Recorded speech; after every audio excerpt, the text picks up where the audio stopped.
लूका की किताब अध्याय 18 वचन 18 में लिखा है कि एक सरदार यीशु मसीह के पास आया। इंग्लिश में लिखा है ज्यूश रूलर, और जीसस के पास आकर वो क्या पूछता है कि हे गुरु, अनंत जीवन का वारिस होने के लिए मैं क्या करूं। देखो, ये जो व्यक्ति है ये एक सरदार है, मतलब आज के हिसाब से ये एसएचओ है, उसके साथ ही साथ बहुत पैसे वाला है, उसके साथ ही साथ कानून को ये अच्छी तरह से जानता है, तोरा की 5 किताबों को अच्छी तरह से जानता है, बहुत से गुण है इस व्यक्ति में, उम्र वाला है, पैसे वाला है, रिलीजियस आदमी है। लेकिन ये जीसस के पास आया। लेकिन ये जीसस के पास क्यों आया? हे गुरु, अनंत जीवन का वारिस होने के लिए मैं क्या करूं? मतलब ये है कि जब मैं ये दुनिया को छोड़ूं तो स्वर्ग जाने के लिए, जिसे हम मोक्ष बोलते हैं, मुक्ति बोलते हैं, उद्धार बोलते हैं, उद्धार पाने के लिए मैं क्या करूं? तो देखो, बड़े ध्यान से बात सुनना। इस दुनिया में जो सबसे अधिक इंसान के लिए अगर कुछ इंपॉर्टेंट है वो ये है कि वो अनंत जीवन पाए। सबसे बड़ा अगर सवाल अगर मानव जाति के लिए वो ये है कि मैं अनंत जीवन कैसे पाऊं। और अनंत जीवन के लिए अलग अलग लोग अलग अलग मार्ग बताते हैं, लेकिन बाइबल ये कहती है, प्रेरितों की किताब अध्याय 4, स्वर्ग के नीचे मनुष्यों के बीच में और कोई दूसरा नाम नहीं जो आपको उद्धार दे सकता। रोमियो की किताब अध्याय 10 वचन 9 में लिखा है, जो कोई यीशु को प्रभु जानकर अंगीकार करे और ये विश्वास करे कि परमेश्वर ने उसको मुर्दों में से जलाया है, वो निश्चय उद्धार पाएगा। मतलब अगर कोई ये व्यक्ति मानता है कि यीशु मसीह मेरा परमेश्वर है और यीशु मसीह मुर्दों में से जिस दिन जी उठा है, वो पक्का उद्धार पाएगा। जीसस ने कहा, मेरे बिना कोई स्वर्ग में नहीं जा सकता, मेरे बिना कोई स्वर्ग में नहीं जा सकता। और ये इस व्यक्ति का जो सवाल है, देखो बाइबल ये कहती है, क्योंकि हम सब ने पाप किया और पाप की मजदूरी मौत। हर व्यक्ति जिसने पाप किया है वो नर्क में जाएगा, और नर्क से बचने के लिए ये व्यक्ति जीसस के पास आया। ये बिल्कुल सही आया। अगर आज आप में से कोई जीसस के पास इसलिए आया कि मैं स्वर्ग जाऊंगा, वो बिल्कुल सही आया, क्योंकि स्वर्ग का दरवाजा जीसस को छोड़ हमें कोई स्वर्ग नहीं ले सकता। लेकिन जो कोई मुझे सुन रहा है, अगर वो ये कहता नहीं कि कोई और भी तरीका है स्वर्ग जाने का, भाई सबूत दे दो, मान लेंगे। अगर आपके पास पक्का प्रमाण है, पक्का सबूत है कि स्वर्ग जाने का और भी कोई तरीका है, तो हम मान लेंगे। लेकिन मेरे बुद्धि के अकॉर्डिंग और बाइबल के अकॉर्डिंग, देखो, अगर ये जंगल ही जंगल है, यहां पर अगर आपने आना है आप कहीं से भी आ सकते हो, लेकिन अगर आपने होटल ताज में जाना है, वहां मेन गेट एक ही है, अंदर हजारों गेट है।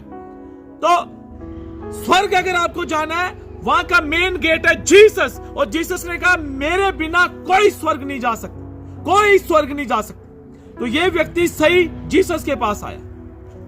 तो देखो, जीसस के पास हमारा मेन जो आने का मकसद वो ये होना चाहिए, अनंत जीवन। जब मुझे पता चला मैं एक पापी हूं और पाप की मजदूरी मौत है, अनंत काल की नर्क आग, मैं डर गया, और नर्क से बचने के लिए मैंने खोजबीन की।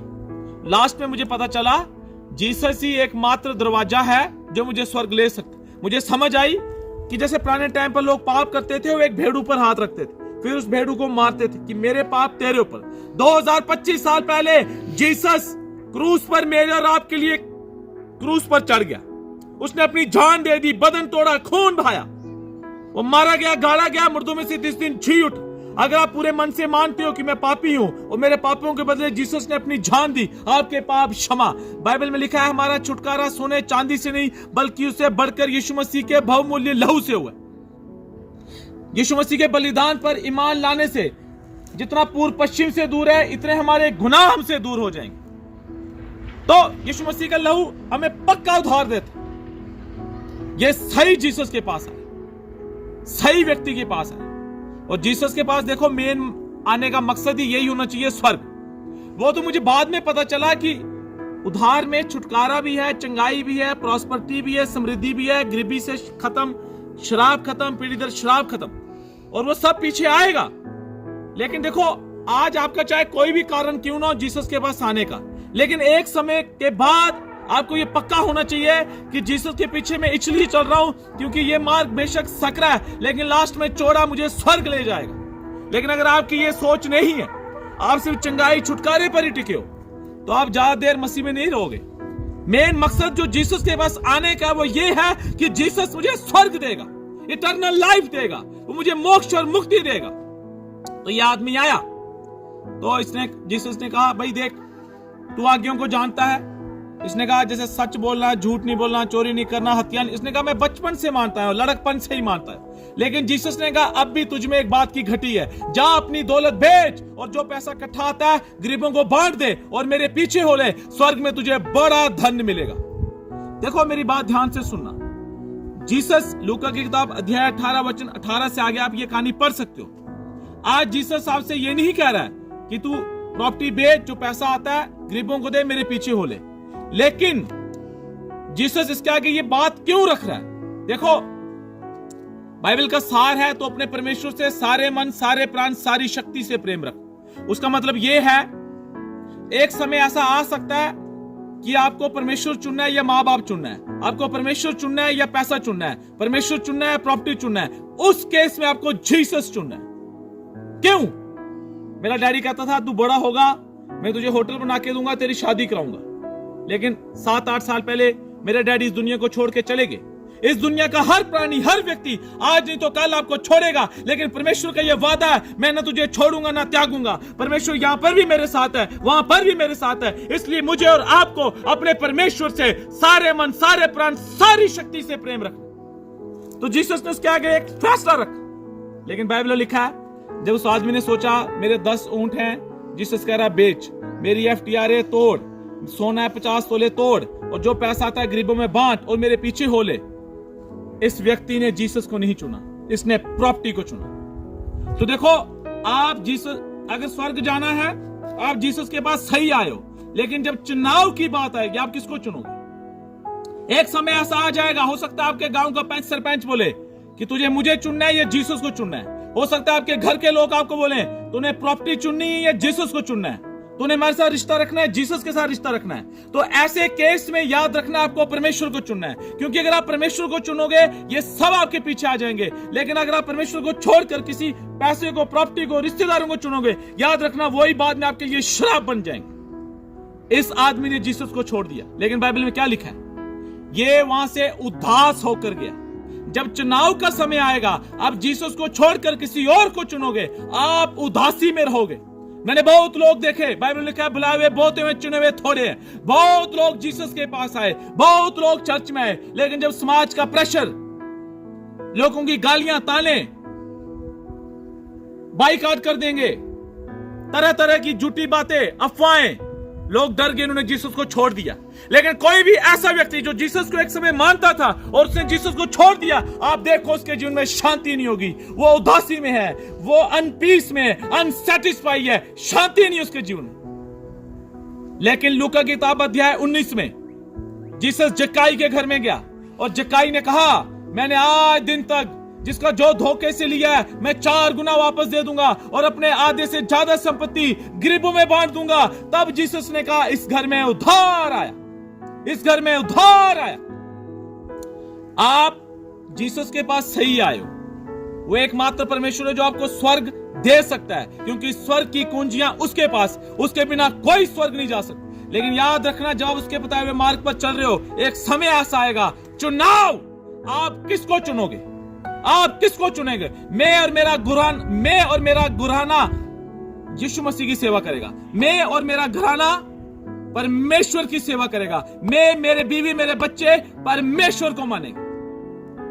तो क्या होगा? देखो रिसेंटली मैं कल एक आदमी से मिला, कल परसों, बहुत बड़ा आदमी है, बहुत पहुंच वाला, बहुत, मुझे बोलता जीसस को आप मानते हो, आपको पैसे मिलते हैं। मैंने कहा इस लल्लू को इतना नहीं पता है, मेरा डैडी फूड एंड सप्लाई में जॉब करते थे। मेरे डैडी ने जाते वक्त भी 5 करोड़ से ऊपर प्रॉपर्टी कैश छोड़ा है। भला मैं 2 लाख 3 लाख के पीछे क्यों जीसस को मानूंगा? और अगर किसी को भी ये गलत वहम है कि पैसा मिलता है जीसस को मानो, तो वो जगह मुझे दिखा दो, मैं पैसा ले लूंगा, लेकिन आपको वो जगह कभी नहीं मिलेगी। ये बस एक अफवाह है, ये एक डरावा है जो कुछ लोगों ने एक ऐसा षड्यंत्र लगा के ऐसी र्यूमर फैलाए हैं कि लोग डर के मारे जीसस के पास नहीं जाएं। लेकिन याद रखना जब आप चर्च में जाओगे, जब मैं चर्च में गया, मुझे चर्च में पैसे नहीं दिए किसी ने, उसका उल्टा मैंने वहां पैसे दिए। आप में से कोई भी चर्च में आओ, आजकल सब मीटिंगें बड़े बड़े चर्चों में लाइव हो रही हैं। अंकित साजवान मीटिंग देखो, आप फॉल चर्च देखो, सब लाइव है। आपको एक चर्च में एक घड़ी ऐसी होती है जब आपको पैसे ढालने पड़ते, अपनी कमाई का 10वां हिस्सा, अपनी भेंट, स्पेशल सीड, बड़ा बीज। हाँ, जब हम परमेश्वर के लिए बोते हैं, स्वर्ग से खिड़कियां खोलकर परमेश्वर हमें आशीष देता है। जो पैसे बीमारियों में जाते हैं वो बचते हैं, रोगों में बचते हैं, दवाइयों में बचते हैं, आशीष होती है। हमारे अन्न जल आटे पर आशीष होती है। लेकिन याद रखना, चर्च में जाकर हम पैसा देते हैं, ना हम लेने के लिए जाते। तो यहां पर जीसस ने बोला इसको कि अपना पैसा क्या कर, गरीबों में बांट और मेरे पीछे हो ले। जीसस ने पैसा दिया नहीं, कहा बांट, लेकिन वो डर गया। मेरे प्रियो, बातें बहुत सी हैं, लेकिन मैं आपको लास्ट बात बताना चाहता हूं। ये आदमी, इसने पैसों के पीछे जीसस को छोड़ दिया। तब जीसस ने कहा, ऊंट का सुई के नाके से निकल जाना सहज है, मगर अमीर व्यक्ति का स्वर्ग राज्य में प्रवेश करना कठिन है। इसका मतलब क्या है? इजराइल 2025 साल पहले पूरे चारों तरफ 4 दीवारी थी, और क्या होता था, शाम को 6 बजे गेट बंद हो जाता था, लेकिन गेट के साथ में कोई छोटा सा सुराख होगा। तो 6 बजे के बाद लोग क्या करते थे कि भाई हमें देश में अंदर एंटर करने दो, कुछ रिक्वेस्ट करके उनको एंटर करने दिया जाता था। लेकिन कई बार क्या होता था, उनके ऊंट खड़े रहते थे। लेकिन जीसस कह रहा है कि वो जो एक सुराख है जिसमें लोग अंदर जाते थे, ऊंट को भी जबरदस्ती धक्के दुक्के मारकर अंदर चले जाएगा, लेकिन धनी व्यक्ति का स्वर्ग राज्य में प्रवेश करना मुश्किल है। तो पतरस ने कहा, ये किसके लिए सान है? जीसस ने कहा, परमेश्वर के लिए। हालेलुया, परमेश्वर के लिए। और तब पतरस ने कहा कि देख, हमने तेरे लिए घर बार छोड़ दिया, सब कुछ छोड़ दिया, हमें क्या मिलेगा? आप यीशु मसीह के पास इसलिए आ रहे हो क्योंकि आपको स्वर्ग मिलेगा। और जब चुनाव की बात आई, जीसस के लिए आपने घर बार, माँ बाप, पेंसर पेंस सबको छोड़ दिया, सबसे पंगा ले लिया। लेकिन अब आपका सवाल है, हमें क्या मिलेगा? तो जीसस ने पतरस को कहा, परलोक में अनंत जीवन। जब आप इस दुनिया को छोड़ोगे, आपका आत्मा परमात्मा के साथ मिल जाएगा, हमेशा का जीवन। और जीसस ने कहा, यहां पर भी 100 गुना ज्यादा। हालेलुया। मेरे घर के लोग कहते थे, तू अकेला हो जाएगा, जीसस को मान। लेकिन आज मेरे साथ हजारों मेरे बहन भाई मेरे साथ खड़े हैं, कोई कमी नहीं है। फाइनेंस में सब ठीक है, सेहत में सब ठीक है। 100 गुना परमेश्वर आपको देगा। मुझे परमेश्वर दिया, आपको भी देगा। तो अंत की बात मैं आपको यही बोलूंगा, जीसस के पास हमने इसलिए आना है क्योंकि स्वर्ग उसके पास। चाहे हम किसी और कारणवश भी उसके पास आए, लेकिन अब आपकी ये समझ खुल जानी चाहिए कि मैं जीसस के साथ इसलिए चलूंगा क्योंकि जीसस के पास स्वर्ग है। और जहां पर चुनाव की बात आए कि मुझे जीसस को चुनना है या पैसे को चुनना है, जीसस को चुनना है या माँ बाप को चुनना है, तो याद रखना, ऐसे केसों में बिना सोचे समझे तो अपने परमेश्वर से सारे मन, सारे प्राण, सारी शक्ति से प्रेम रख। मैं नाशवान चीजों को छोड़ता हूं जीसस के लिए। जीसस को मैं चुनूंगा, जीसस का मैं चेला बनूंगा, जीसस के पीछे मैं चलूंगा। आप अंत में न जीवन पाओगे। और यहां पर भी जो आपने जीसस के लिए छोड़ा है, जीसस का वादा है 100 गुना आपको मिलेगा। प्रभु आप सबको आशीष दे। मिलते हैं सत्य द्वार चर्च आने वाले आतवार पर। सबको जय मसीह।